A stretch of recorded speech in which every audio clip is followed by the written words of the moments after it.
Welcome to Speedrunner Reviews. In this series I analyse games using the mindset of speedrunning and look at the game from three perspectives. First, the casual experience, which is how most people first play the game. Next, the speedrun experience, including all the interesting tech and how well the game holds up as a speed game. And finally, the tool-assisted speedrun, showing what the game looks like when pushed to the theoretical limit. If you already know the game and want to jump straight to the speedrun part, I've left timestamps in the description and chapters on the video. Today we're playing Tazmania for the Sega Master System. Now this was released across a few consoles, but it's no secret I love the Master System and this is the version I grew up with. Maybe I'll do the other ones sometime soon, but the Master System version is pretty much an entirely different game to the other ones. Before we get stuck into it, if you do end up enjoying this video, consider subscribing to keep up to date. I have these videos coming out every 2 weeks.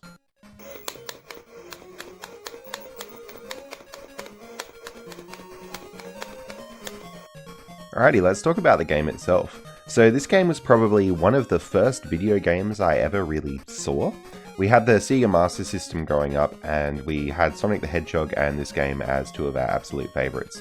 Now, I was too young to play the games properly at this point without dying in the first level, so what I used to do was ask my mum to finish the games over and over, just because I really wanted to see the credits and see some of the later levels.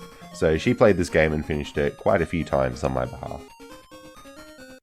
All things considered, it's actually a pretty short game. It's only got 5 zones with 3 levels each, and it's just a basic platformer. It almost controls a bit like a Crash Bandicoot or something, but with a bit more control over your spin. You'll notice the L and P meters on the top left, so life is your health and power is how much spin you have. So you can't just keep spinning, you do have to let it charge back up again, which leads to some interesting strategies. You might also notice sometimes Taz eats power-ups versus spins them away, and that is an intentional choice you can make. For example, you might want to eat like an invincibility star and spin away any like enemies or bombs or anything like that. So you sort of have to be looking ahead for where you're going, and it's always devastating if you spin away like a health recovery thing like just then, or if you accidentally eat a bomb or something like that, but it's pretty funny that they put the animations in and everything. The game itself stars Taz from Looney Tunes, and the name Tazmania I thought was just like the coolest little pun, clever name thing as a kid, and being an Australian I appreciated that I guess it was set in my country, maybe? And I talked a couple weeks ago about Taz Wanted, which was another game with similar mechanics here but just in 3D. Taz just makes for a really good platforming character. Now, I'm always really on the fence about the actual difficulty of this game. It was one that I was able to beat from quite young, so it can't be too difficult. But I think the real trick is you don't want to overuse your spin. If you just keep spinning and spinning and spinning like a Sonic game, you are going to fall into pits and die or like eat too many bombs or whatever. But if you're really controlled with your spinning, you just use it to make like jumps a little bit easier or stuff like that, then it becomes a pretty easy platform to make. So it's almost about just being patient and not overusing the spin there.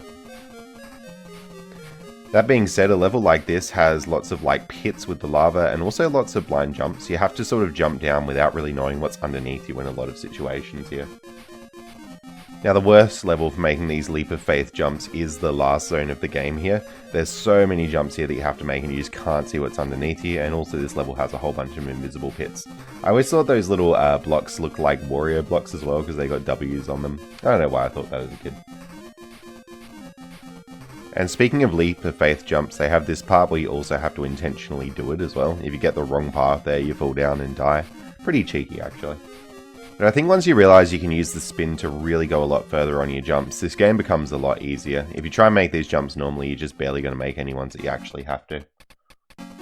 And if this game ever gets too hard, it's actually one of the rare Master System games that has a level select code. And I remember playing this back on the Mecha emulator and actually finding this code without having to look it up. It was a really cool moment when that happened. I didn't really understand what was happening. I guess level select is more common on like a Genesis Sonic the Hedgehog title, but it's not on the Master System, for example. So it's rare to see cheat codes on the Master System usually. So the level select can get you through it, but the game's actually pretty short, all things considered. So each zone has 3 levels, and you sort of fight a boss at the last one there, and then you go through the 5 zones. Now they have some cool bosses here, like the one with the witches where they keep swapping back and forth, so it's pretty fun to deal with. And the whole iframe system with the boss feels a bit weird when you first play it, but it is very satisfying and optimal to do when you're speedrunning and tazzing. Now, I will talk about the plot here, so if you want to skip any spoilers for the end of the game, feel free to skip ahead to the speedrun part in the chapters. So basically, Taz is trying to find a lost seabird egg and eat it. Like, he's trying to eat an endangered bird's eggs, and that's the plot of the game. So you've got to get Taz to that bird.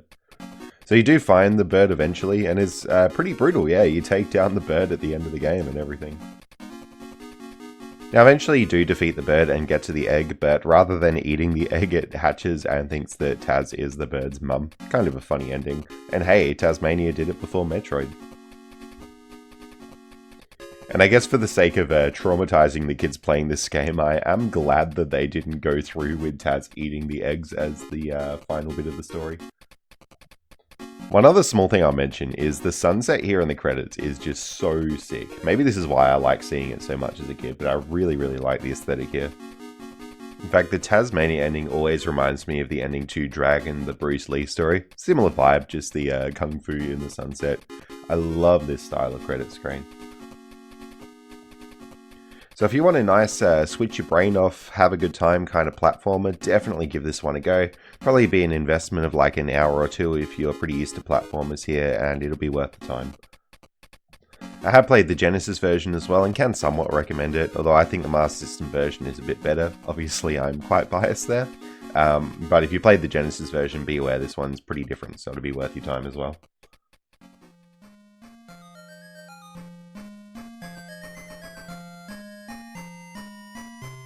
Alright, so let's talk about the speedruns now. Nice and clean, any percent, there's the runs. No complications, that's the only category. You can see Cool Kid here has done a really good job optimizing this game down, a lot better than I was able to in the end. Cool Kid is known for a lot of different platformer speedruns, so it's not surprising that they translated those skills to Tazmania and really optimized it. And I don't think it's on here, but I knew Cool Kid a lot from their work with Mega Man 1 speedruns, as they had the record for a pretty long time. And not to mention, they still actually do hold the record in Mega Man 1.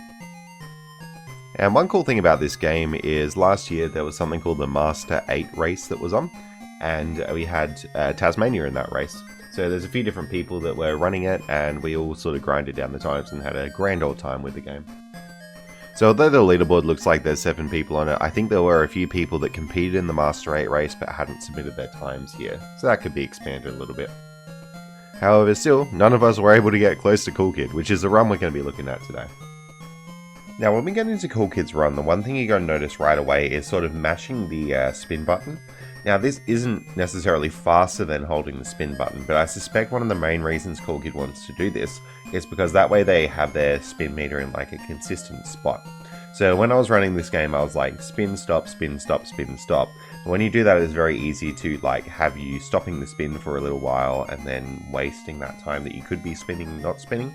So I suspect this mashing method sort of helps Cool Kid optimize it a lot better than the other times on the leaderboard.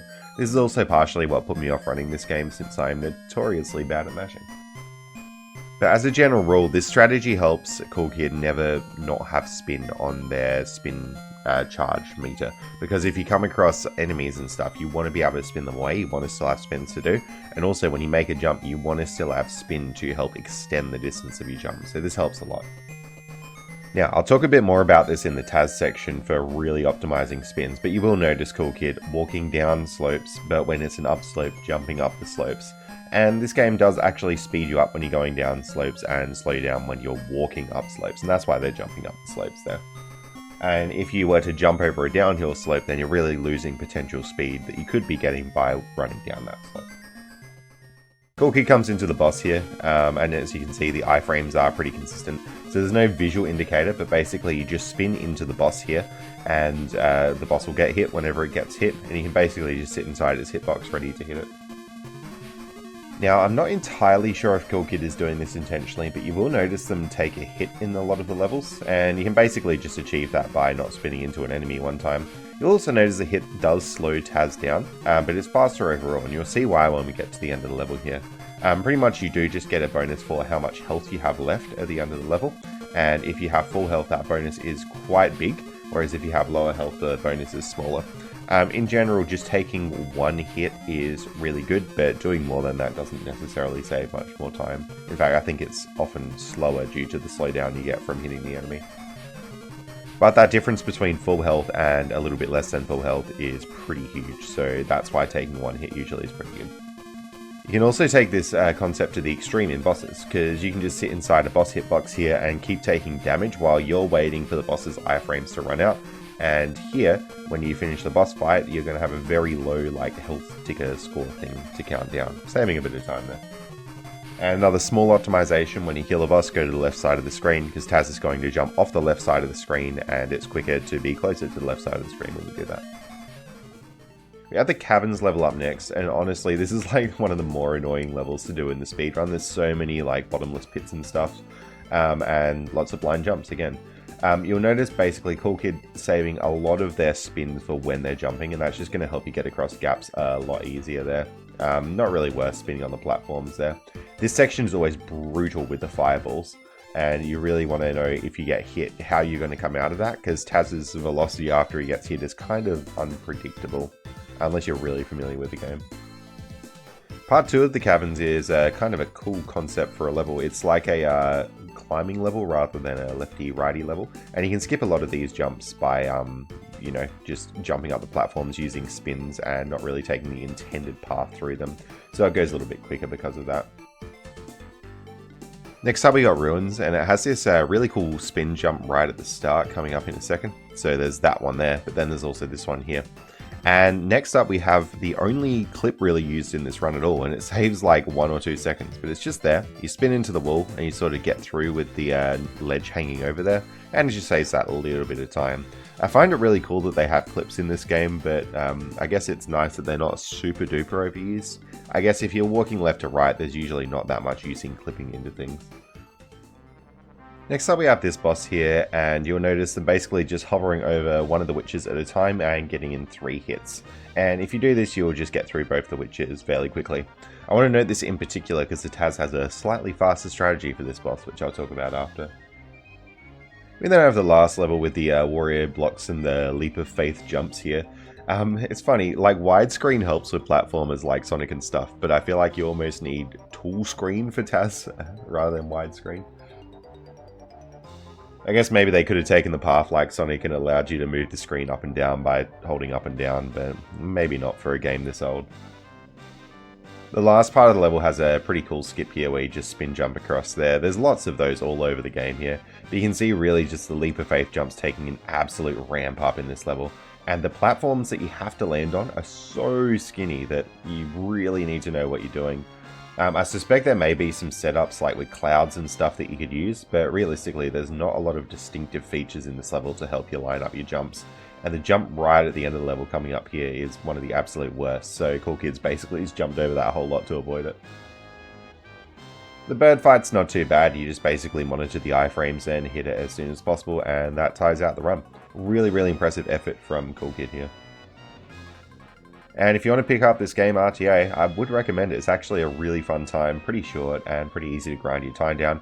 Just be prepared to be frustrated with deaths. You're going to have to take it slow at the start, and the reason Cool Kid is so far ahead of everyone is because they're able to take it fast and not die while doing it, which is very difficult.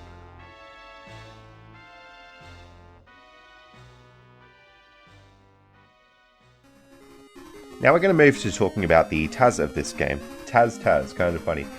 So there's no published Taz of Tazmania on Taz videos, but Isotage has done a few whips of the game. So whip 1 was 744 and whip 2 came down a lot further, or 733, so about 11 seconds improvement there. Isotage feels that there is still a little bit more time to save here, like a few frames, and he doesn't like submitting stuff unless it's really well optimized. I believe maybe this project was dropped due to some syncing frustrations with the game and just general difficulty dealing with the mechanics and really trying to optimize it all. But it would be really cool to see this finished off one day and submitted to Taz videos, because I think it would be a really cool run to have on the site. Maybe this video is my way of gently nudging Isotage to do this, who knows. But in my opinion, this second whip here is well and truly optimized enough to have been submitted, so that's the one we'll look at today, and that's the best Taz so far we have of this game.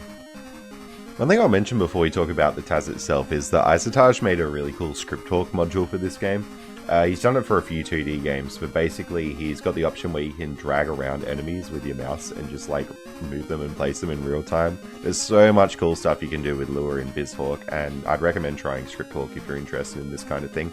Not to mention you got all the watches for velocities and speeds and stuff there, which are very useful. Alright, so the first bit of tech I'll talk about is the velocity. So you walk forward and you end up going about 300. Uphills is 200, normal's 300, then downhills is 400. And that's roughly how it all plays out. Now, if you spin, it'll take your normal speed of the 300 that you can normally get up to, and it'll double that to 600.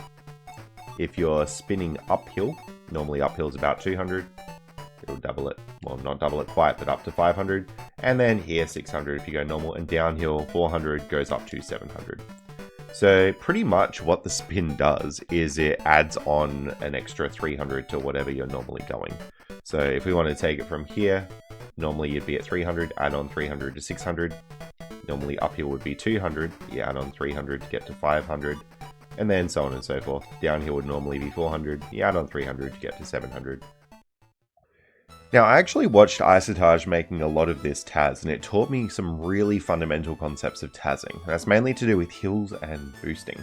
So we have a hill here in Tazmania, and essentially the hill is going to be 20,000 pixels across going up and 20,000 pixels across going down. So the same distance that you're traveling upwards as downwards. Taz can walk up the hill. We know that he walks at a speed of 200 pixels per frame. So that means it'll take 100 frames for him to walk up the hill. Anyway, he can walk down at 400 pixels per frame, so it'll take 50 frames for him to walk down. That's about 150 frames of time all up spent going up and down this hill. Now that was a situation where we don't use any spin. Let's consider what happens if we have 25 frames of spinning to play with based on our spin meter that we have. So the situation we're going to look at first is if we try and walk up the hill and spin down the hill. Same calculation for walking, you're spending 100 frames walking up that hill. Going down the hill is a lot more complicated. So we're going to spend 25 frames spinning down the hill. That's going to be 25 frames at 700 pixels per frame spinning speed. That gives you 17,500 pixels traveled when you're spinning. You need to travel the extra 2,500 still, so we're going to walk down the rest of the hill, and that's going to take 6.25 frames to do. And then that's 25 frames spinning down the hill, and then another 6.25 doing that walking on the extra bit down the hill. Gives you 131.25 frames total. So we saved about 20-ish frames by spinning here. And then the next natural question to ask is what happens if we walk down the hill and spin up the hill? So walking down, same calculation, it is 50 frames of walking down there for Taz. And then if we're spinning down the hill, well, we spend 25 frames with our spin meter spinning. That's 500 pixels per frame. We're going to travel 12,500 pixels out of that 20,000 all up. And then have to travel the other 7,500 at the normal speed of 200 going up the hill. So that gives you 37.5 frames. And then you get that, and then you get 112.5 frames in total. And now we can summarize our results into a convenient table. If you're walking uphill and downhill, you are not using your spin, so that's always going to be slower. If you're walking uphill, spinning as much as you can for the downhill and then walking the rest, 131 rounded off. And if you're spinning while going uphill and then walking the rest downhill, 113. I think we got a clear winner. Now this concept is sort of completely removed from the specific numbers. It's like a general thing in Tazzing, and I learnt this from watching Isotage do Tazmania. My Taz tip. Boost through slow terrain so that you spend longer on the fast terrain.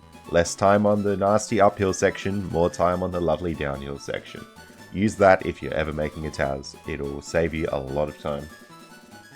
And I'll note that when I say terrain, that doesn't necessarily mean hill. It could be conveyor belts that are pushing you back and forward. You would want to boost through the conveyor belt that's pushing you back to get it over and done, and you would want to not use your boost through the ones pushing you forward so you spend longer on it. And not only can you use this concept in Tazzing, you can use it in real life too. Next time you're late for a plane and only have enough stamina to run for a little bit of the trip, I would encourage you to run through the flat ground, jump on that travelator, and then just walk once you get on there. Those Tazzing techniques are really useful in real life. Just try not to get suspicious looks for running through the airport. Okay, now we're actually going to look at the Taz in detail, knowing all those strategies in mind. So Isotage starts out and does lots of spin, stop, spin, stop, spin, stop. Now this isn't necessarily faster than just holding spin and letting go, but it makes for like smoother movement across the level. And there's a lot of nuance with like lag and extra stuff like that that I'm not mentioning here. We come across our first hill, and you will see Isotage let the power meter build up before the hill, and then let it loose entirely on that hill to get past it quickly. Now, one other thing I need to mention is we talked about spinning up hills. That's not exactly what happens in the Taz. You actually jump up hills and spin. That is a little bit faster than just spinning up hills normally. From memory, I believe the airborne speed is a little bit slower in this game, so it's still best to use your spin going up the hill and kind of cut that time shorter than what you actually have to.